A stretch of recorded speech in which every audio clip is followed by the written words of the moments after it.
Well, I'm back, and baseball's back. And hopefully making an appearance tonight is a tournament-winning lineup.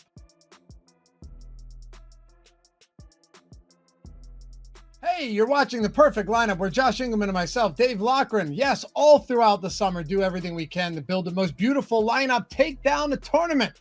2 pitchers, a stack, and let the single lineup sims do the rest of the work. Josh will handle that at the end. And of course, if you appreciate this content, hit the thumbs up, subscribe to the channel. Goes a long way. It's free to do. And always, if you just want to try and get a free week of the Sims yourself, leave a comment down below. Let us know who you think the top scoring stack is going to be on tonight's 10-game slate. If you're right and you're the only one that guesses it, you've got it. Otherwise, if you tie with some other people, Josh will spin the wheel. Many different ways throughout the summer to get some free tools. Sims, everything comes along with it right there in the comments. Let us know and let's dive into it. All right, so 10-game slate on a Monday. I don't love pitching today. It's not terrible in the sense that we've seen some really bad pitching slates on big slates this year, but it's not great. A lot of these guys have their, we'll call them warts. But at SP1, and I thought about this for a while, I'm going Brandon Woodruff. I know he was sidelined for a long time, a litany of injuries too. First it was the shoulder, then it was the ankle, then it was the elbow, but he's looked fantastic in 2 starts since returning to the mound. Look, there's 2 things you have to break down here. I think the 2 most important things on Woodruff are, 1, he threw 70 and 81 pitches over his first 2 starts, respectively. I think he can easily get above 90 tonight if things are going well. Second, his only real blemishes, the fact that he gave up 3 home runs across 10 1/3 innings over those starts. But T-Mobile Park suppresses home runs more than any park in baseball. And Woodruff struck out 47% of the batters he's faced so far with an 18-0 K to BB ratio. That's crazy. So everything else is going swimmingly. I'm honestly not worried about the pitch count as much as other people are. And given that he only has a 15.5 outs prop, you know what? Maybe I am on an island here. But we're talking about a guy with a 30%, near 30% K rate for his career 3.2 FIP. He's a really good pitcher. And you've got a Mariners team that strikes out at the 2nd highest clip in baseball when they're hitting inside of their home park. No surprise there. And their offense, unsurprisingly again, has been much worse at home than it is on the road. It is the most pitcher-friendly park in all of baseball. So yeah, I'm going to plug Woodruff in as our SP1. And let's hope I'm right about this pitch count tonight. Okay, this hasn't worked out for me so far. I've made this pick previously in the videos and I haven't had any success. But when I ran our Sims, this team jumped out. St. Louis jumped out because they're in Colorado and that was going to happen. But we were never going to take them for the video. We are taking my Atlanta Braves.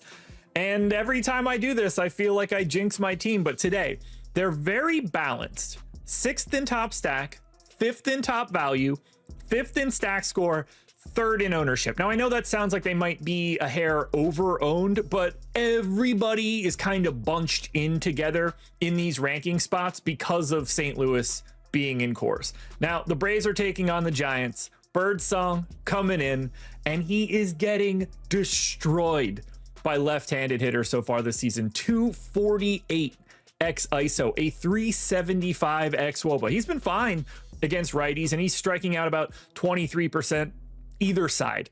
But lefties are lighting him up. So the first place you go for Atlanta, it's going to be Olsen, 5K first baseman. You can get Baldwin if he is catching or available. You'll slot him in at catcher. Hate that kind of balance for the Braves, but if you're going to get a lefty, you got to do it. Michael Harris is sitting there as a cheap outfielder. Obviously, Ronald Acuna can be rostered no matter who is on the mound. I don't care if Birdsong isn't giving up a ton of power to righties. Acuna changes that. And then you could hit some of the switch hitters like Profar or Albies.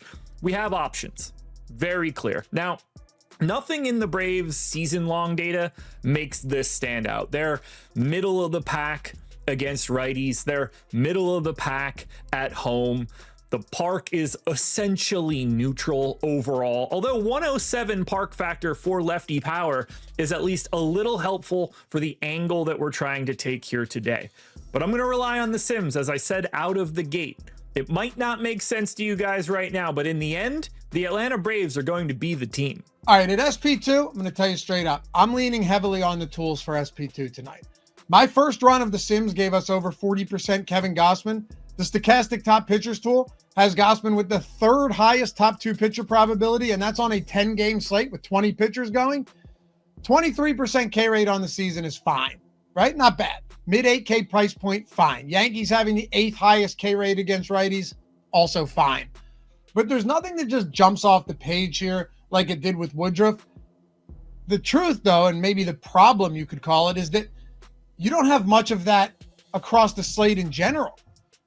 Shane Baz looks nice, no doubt, against the White Sox, but that game could have weather. That's a concern. And it's just not a super friendly pitcher's park. But I still like Shane Baz. Dustin May at a discount is fine, but he's a long relief, probable long man, super unreliable. He's all over the map from start to start. George Kirby, that's not an enviable matchup against Milwaukee. And the list goes on and on and on. So we'll roll with the total tools here at SP2. They've been damn good to us this season. Kevin Gausman versus the Yankees, it is. And of course, watch the strategy show if you haven't yet. Plenty of shelf life there. Check it out as we'll break down every pitcher and team stack throughout the entirety of the slate if there's something you wanted to get to that we didn't get to here. And now we need to see, what is this lineup going to look like? We're in the single lineup simulator at stokastic.com. I've loaded in Woodruff, I've loaded in Gausman, and here are the 5 guys I picked, at least for this run for Atlanta, but feel free to mix and match if you need to. We locked in Baldwin at catcher, hoping we can get that lefty power. Olsen, no doubt about it. Acuna, no doubt about it. It does make it a little bit pricey. So we're getting Harris as a slightly cheaper outfielder. And then we are going to go to Ozzy Albies. Not necessarily the most power in the world, but you do get the switch hitting ability. That leaves us third, short, and 1 extra outfielder. And we have $3,300 to spend on each one of those spots. It's going to get a little tight, but I think we're going to be okay. All we do is click complete this lineup to find out. Now, I can't say that I love the filler here that we got, but these are the optimal plays that fit. We got Nolan Arenado, so we're heading to Coors. We've got Tovar, so we're heading to Coors, but we're grabbing 1 on either side. I can handle that. And then we get Taylor Trammell as a one-off outfielder that spends all of our salary, but we need to know we can spend all of our salary all we want. We could build out a lineup. We need to know how it looks, and when we click run lineup simulation, we will find out, and we will take it. 61% sim ROI, a 0.3% chance for the win, 2.3% of a top 10 lineup, and a 31% cash rate. I could expect some of you to not love this, but the good thing is the single lineup simulator makes it simple to swap guys in and out and figure out if that lineup looks better than what we just built. But my guess, we just built the perfect lineup.